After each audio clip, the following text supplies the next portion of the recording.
Сегодня речь пойдет о мелодии. Мы разберемся с вами, что такое мелодия, где ее нужно играть, какую роль она играет в фортепианной аранжировке и, конечно же, мы поговорим о том, как эту мелодию подобрать.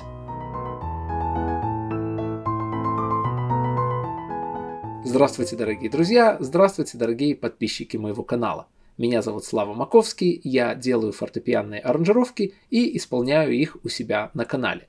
Также на моем канале обучающие видео вроде этого и живой эфир, в котором мы можем пообщаться и послушать хорошую музыку. Поэтому, если вам нравится мое творчество, нравится фортепианная музыка, буду очень рад, если вы подпишетесь на мой канал и поставите лайк на это видео.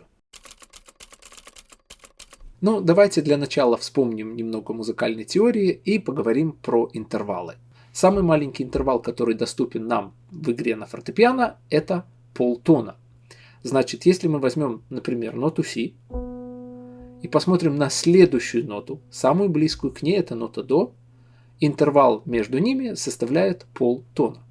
То же самое, если мы возьмем любую другую ноту, например, ноту Ре.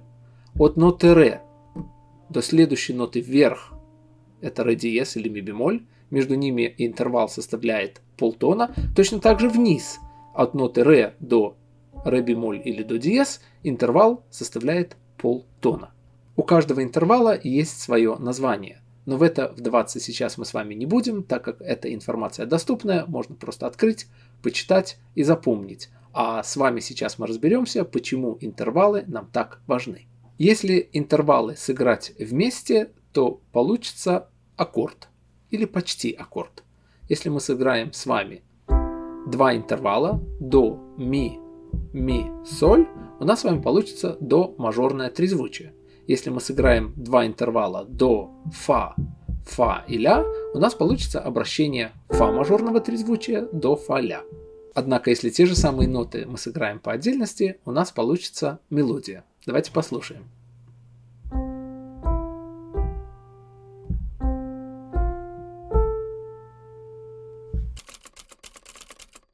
Итак, мы с вами подошли к определению мелодии. Что же такое мелодия? Это последовательность интервалов, которые двигаются либо вверх, либо вниз. Еще один пример.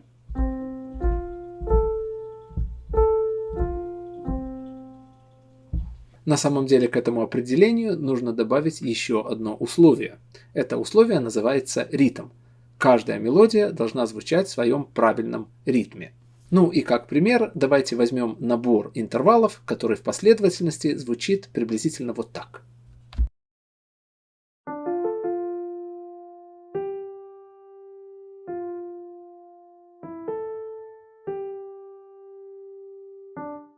Наверняка можно было догадаться, какая мелодия звучит, но если взять те же самые интервалы и расставить их по своим местам, то есть в правильном ритме, получится все правильно.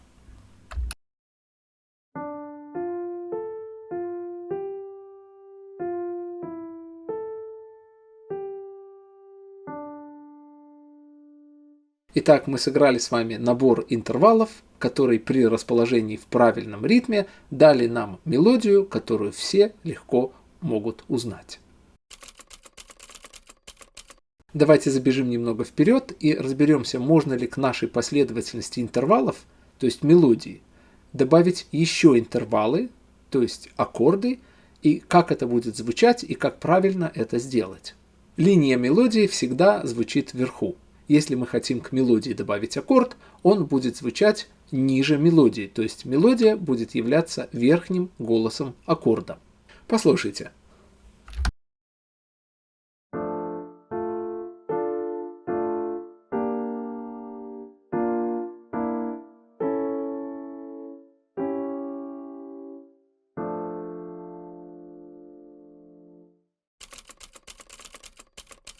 Итак, мы подошли с вами к вопросу, который наверняка интересует многих.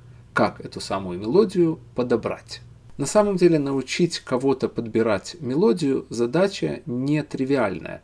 Нет единого метода, чтобы прийти к человеку и сказать «сделай так», и ты научишься играть мелодию от начала до конца. Помните, раньше говорили, я не умею играть на пианино, но я умею подбирать одним пальцем. Именно этот подбор одним пальцем и является подбором мелодии. Если вы уже умеете подбирать одним пальцем, замечательно. Если нет, то я дам вам какие-то ключевые моменты, какие-то точки опоры, которые, я надеюсь, вам помогут в процессе подбора мелодии.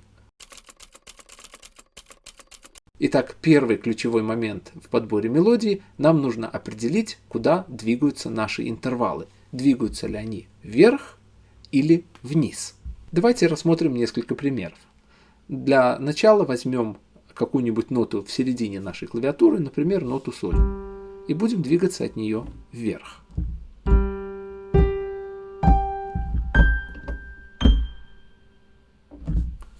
Или, например, вниз. Давайте послушаем еще раз. Мы идем вверх. Теперь мы идем вниз. Этот пример достаточно очевиден. Очень хорошо слышно, когда интервалы идут вверх или когда они идут вниз. Тем более, что видна клавиатура, и по движению рук можно увидеть, куда мы движемся. Либо мы движемся вправо вверх, либо влево вниз. Давайте теперь возьмем похожий пример, но уберем из видимости клавиатуру и попытаемся разобраться, куда же двигаются наши интервалы. В этом примере я сыграю несколько интервалов, а вы попробуйте услышать, двигаются ли они вверх или вниз.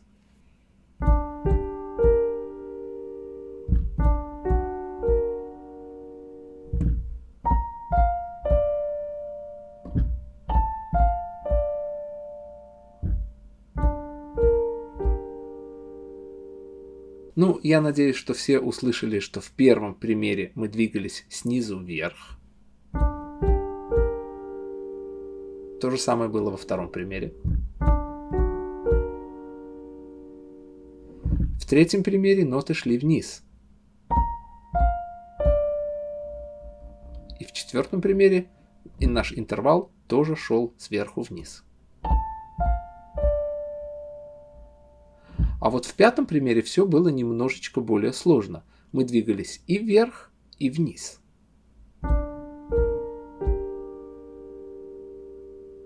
Определять направление интервалов или направление мелодии вверх или вниз – один из основных принципов при подборе мелодии.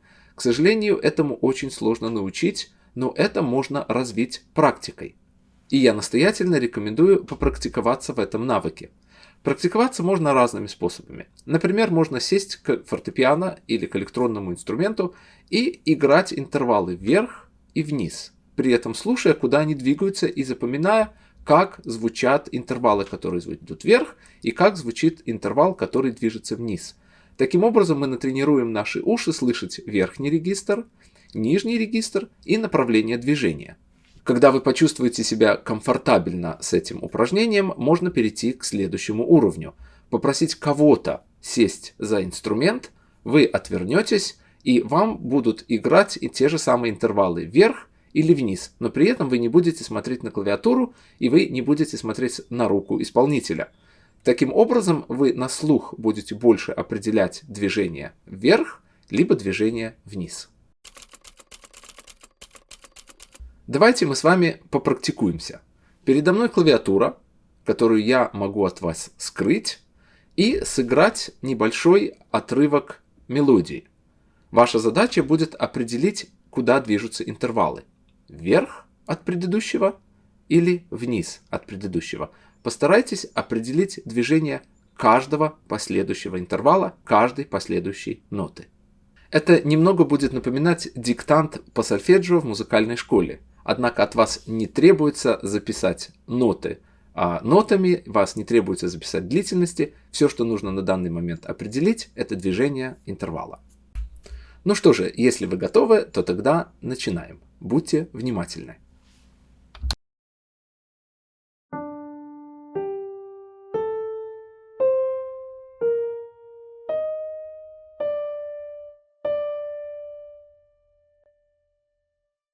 Давайте сыграем еще один раз.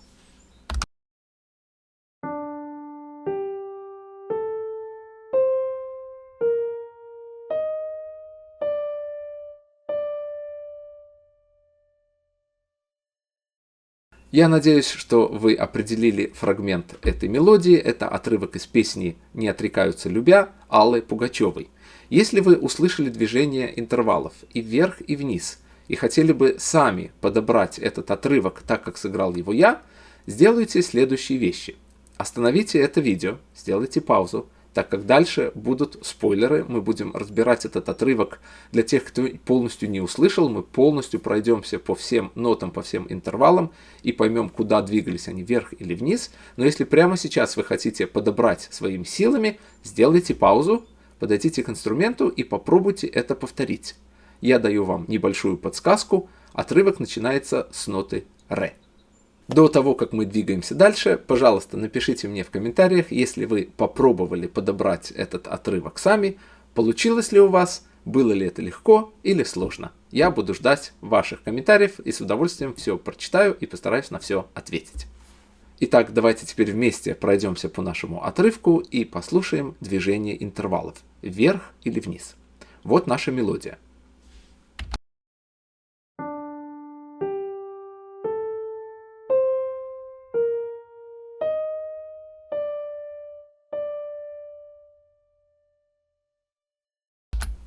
Давайте определимся с движением интервалов. Конечно, когда мы смотрим на руку, определить их удобнее, но все-таки давайте вместе с мелодией назовем их движение. Вверх или вниз. Вверх, вверх, вверх, вниз, вверх, вниз, на месте.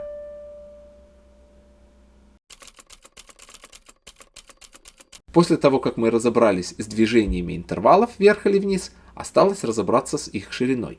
В нашей мелодии есть разные интервалы. Например, первый интервал достаточно широкий, а следующий интервал достаточно узкий. Какой же интервал нужно сыграть? Широкий или узкий? Насколько широкий и насколько узкий? К сожалению, единого правила здесь не существует. Так как мы играем на слух, слух ответственный за то, чтобы услышать этот интервал и помочь нам воспроизвести его на фортепиано. Однако свойство слуха слышать музыкальные интервалы можно развить с практикой. И я вам дам несколько советов, которые, я надеюсь, вам помогут практиковаться, подбирать мелодию. У интервалов есть одна очень интересная особенность. Они никак не связаны с теми нотами, от которых мы играем. И давайте вспомним определение мелодии. Мелодия – это последовательность интервалов, но никак не последовательность нот. Поэтому мелодию можно сыграть с абсолютно любой ноты, пока мы с вами соблюдаем правильность интервалов. Давайте посмотрим, как это выглядит на практике. Давайте возьмем простую мелодию про клен и сыграем ее от ноты фа.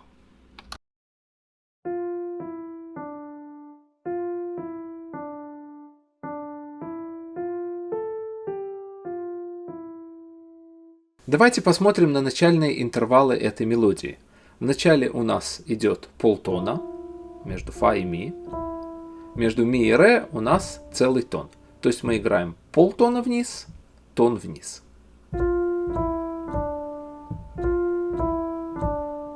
Давайте сохраним эти же самые интервалы, но сыграем их с абсолютно другой ноты. Например, с ноты ре бемоль, и послушаем, что же у нас получилось.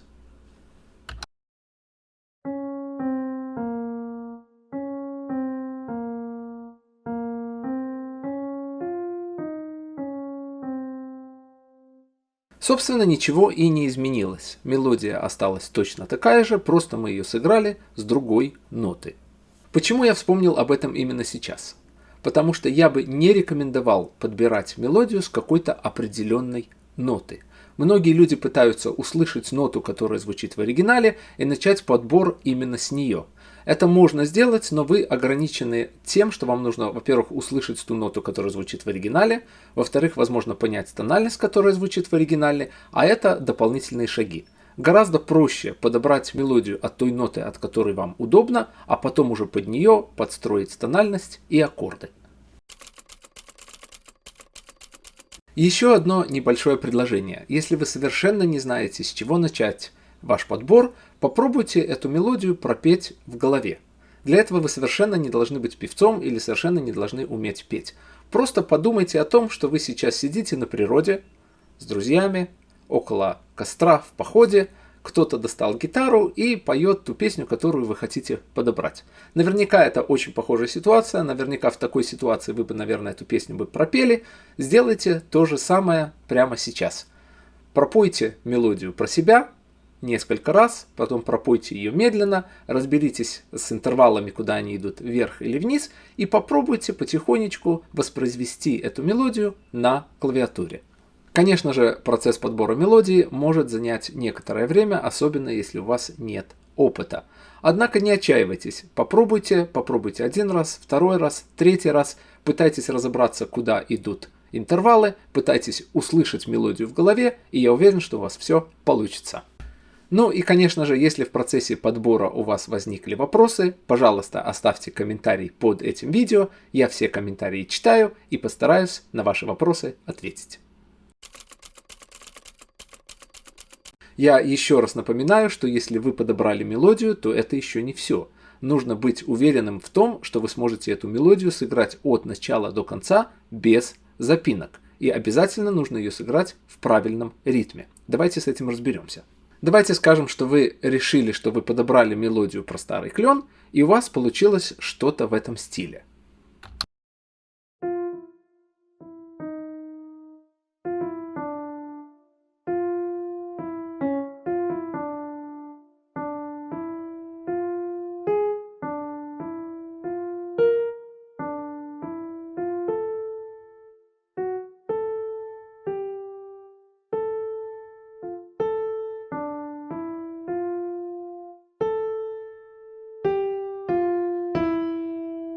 Наверное, я немного утрировал, но такой результат вполне возможен. Даже если вы подобрали все правильные аккорды, даже если вы знаете и уже сыграли эту мелодию правильно. Что же нам в этой ситуации делать и как этого избежать? Ну, во-первых, просто запишите ту ноту, с которой вы начинаете играть, и та, которая нота будет следующей. Никто вас не обязывает записывать именно на нотном стане, а просто можно написать: сейчас мы играем ноту ре, следующая за ней будет нота ми, после нее будет нота фа. После того, как вы разобрались с нотами мелодии, нужно обязательно разобраться с ее ритмом. Мелодию нужно играть обязательно в правильном ритме. Это важно и для вас, но особенно это важно для вашего слушателя, который знает, как должна звучать оригинальная мелодия, но совершенно не знает, в каком месте вы ошибетесь или собьетесь с ритма. И это делает прослушивание достаточно тяжелым испытанием. Добиться правильного ритмического звучания можно несколькими способами, но на самом деле они все сводятся к одному. Вы должны обязательно слышать ритм произведения, то есть его доли. Если у нас размер 4/4, то на 1, 2, 3, 4 должно что-то прозвучать. Это что-то может быть либо метроном, который будет нам отсчитывать наши доли 1, 2, 3, 4. Я небольшой сторонник метрономов, но в данной ситуации он может помочь. Либо это просто может быть наша нога или свободная рука. Мелодия у нас в правой руке, значит левая рука может просто хлопать в ритм. 1, 2, 3, 4.